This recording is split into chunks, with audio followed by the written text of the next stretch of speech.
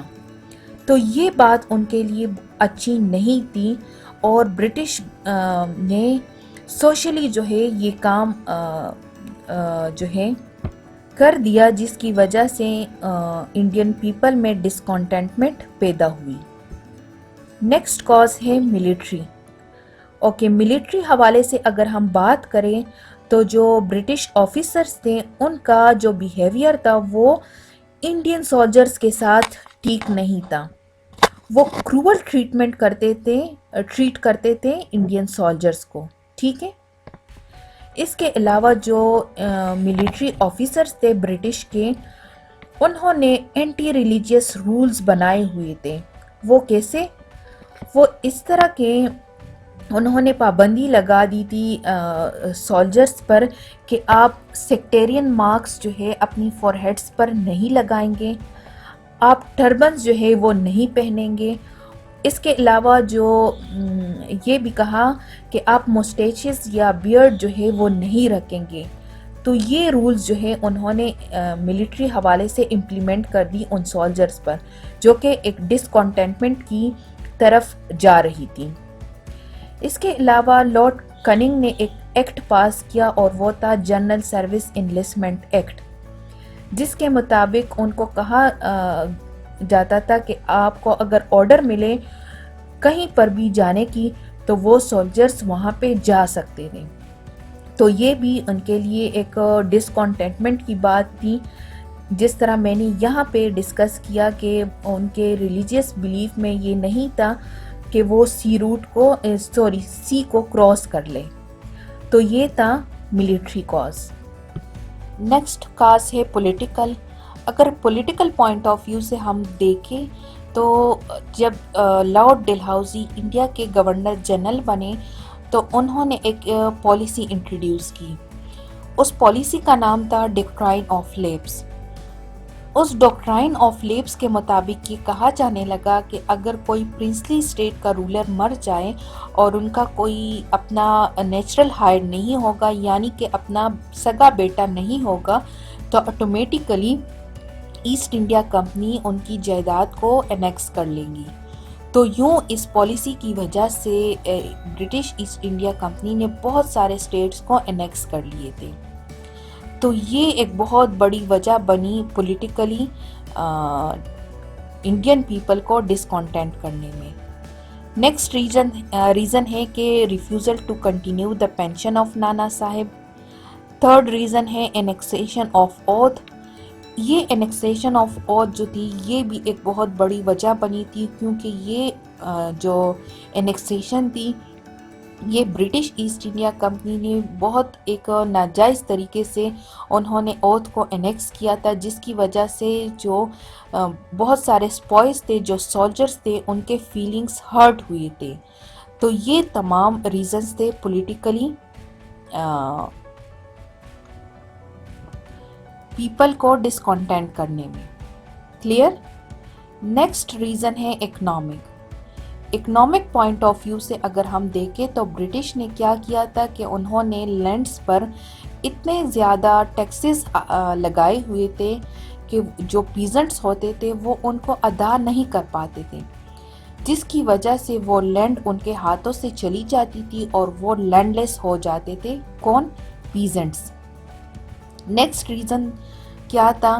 Next یہ تھا کہ جو آرٹیسنس ہوتے تھے وہ جو ہینڈی کرافٹس بناتے تھے تو ان کو مارکیٹ سے بہت اچھے پیسے ان سے ملتے تھے، جبکہ دوسری طرف برٹش کیا کرتے تھے، وہ اپنا ہی مال مارکیٹ میں لاتے تھے اور ان کو سستے داموں فروخت کرتے تھے، جس کی وجہ سے کیا ہوا کہ جو آرٹیسنس کے ہینڈی کرافٹ سے ان کی ڈیمانڈ کم ہونے لگی اور وہ مجبور ہونے لگے کہ وہ اپنے لیے ایک الٹرنیٹ امپلائمنٹ کو تلاش کر سکے. نیکسٹ پوائنٹ ہے کہ برٹش نے کیا کیا کہ جو گڈس تھے ان پر بہت زیادہ لو ٹیرفس ہوتے تھے، جبکہ جو انڈین کے گڈس ہوتے تھے ان پر بہت ہائی ٹیرفس لگائے جاتے تھے.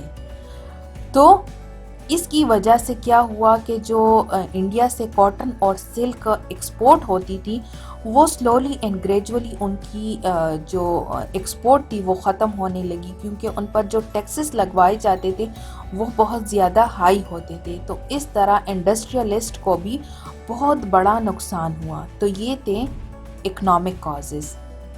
نیکسٹ ہے لنگوسٹک کاز. لنگوسٹک کاز میں کیا تھا کہ بیفور 1857 کیا انڈیا کی جو لینگویج تھی وہ پرشین تھی. Persian was the language of court and administration as well as the civilised and ethical people. Clear?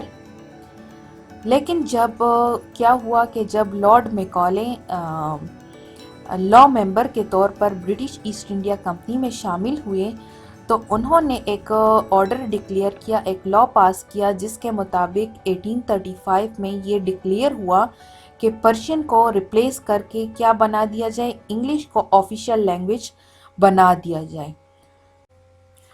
Okay, تو وہ تمام کازز ہم نے ڈسکس کر لیے، چاہے وہ ریلیجیس تھے، ملٹری تھے، پولیٹیکل تھے، اکنامک تھے یا لنگوسٹک تھے، تمام کے تمام کو ہم نے ڈسکس کر لیے. ٹھیک ہے، اب دیکھتے ہیں کہ وہ کون سی امیجیٹ کاز تھی جس کی وجہ سے یہ میوٹنی یا یہ وار آف انڈیپینڈنس سٹارٹ ہوئی. تو اس کی وجہ یہ تھی کہ فیبرری 1857 میں برٹش ایسٹ انڈیا کمپنی کی آرمی نے ایک قسم کی رائفل انٹروڈیوس کی جس کا نیم تھا پیٹرن 1853 انفیلڈ، اس کا نیم تھا. اس انفیلڈ رائفل میں ایک قسم کی بلٹس یوز ہوتے تھے جس کو کیٹریج کہا جاتا ہے. دس از دا پکچر آف کیٹریج. ٹھیک ہے، کیٹریج کہا جاتا ہے. تو کیا ہوا کہ جو سولجرز تھے ان میں یہ افواہ پھیل گئی کہ یہ جو کیٹریج ہے اس کے اوپر ایک قسم کی چربی ملی ہوئی ہے. یہ چربی یا تو پگ کے گوشت کی ہے یا کاؤ کے گوشت کی ہے. تو اب یہ دونوں کے لیے ایکسیپٹیبل نہیں تھی، کیونکہ پگ جو ہے وہ اسلام میں حرام سمجھا جاتا ہے، جبکہ دوسری طرف ہندوز جو ہے وہ کاؤ کو ایز اے مدر کنسیڈر کرتے ہیں، تو یہ ان کے لیے ایکسیپٹیبل نہیں تھی. تو یوں کیا ہوا، انہوں نے اس رائفل کو یوز کرنے سے ریفیوز کر دیا. ریفیوز اس وجہ سے کیا کیونکہ جب یہ بلٹ اس رائفل میں لوڈ ہوتے تھے تو اس کو لوڈ کرنے سے پہلے اس کو منہ سے نوچا جاتا تھا، اوپن کیا جاتا تھا اس والی جگہ کو، تبھی اس کو کیا کیا جاتا تھا، اس کو رائفل میں لوڈ کیا جاتا تھا اور پھر یوز کیا جاتا تھا. ٹھیک ہے، تو یہ بات جو تھی، یہ جو سپائز تھی یا جو سولجرز تھے ان کے لیے ایکسیپٹیبل نہیں تھی اور انہوں نے انکار کر دیا. اور یوں کیا ہوا کہ انہوں نے ریوولٹ سٹارٹ کر دی، اپرائزنگ سٹارٹ کر دی، اور اس طرح یہ وار آف انڈیپینڈنس شروع ہوئی. سو یہ تھا causes of war of independence جس کو ہم نے ڈیٹیل کے ساتھ کور کر لیے. اب نیکسٹ ویڈیو میں ہم دیکھیں گے کہ وار آف انڈیپینڈنس کہاں سے شروع ہوئی، کیسے شروع ہوئی، اور اس کے تمام ایونٹس کو ہم کور کریں گے اور اس کے امپیکٹس کو بھی ہم دیکھیں گے. So it's enough for today. But if you have any question, do write your question in the comment section below. Thank you for watching my video. Allah Hafiz.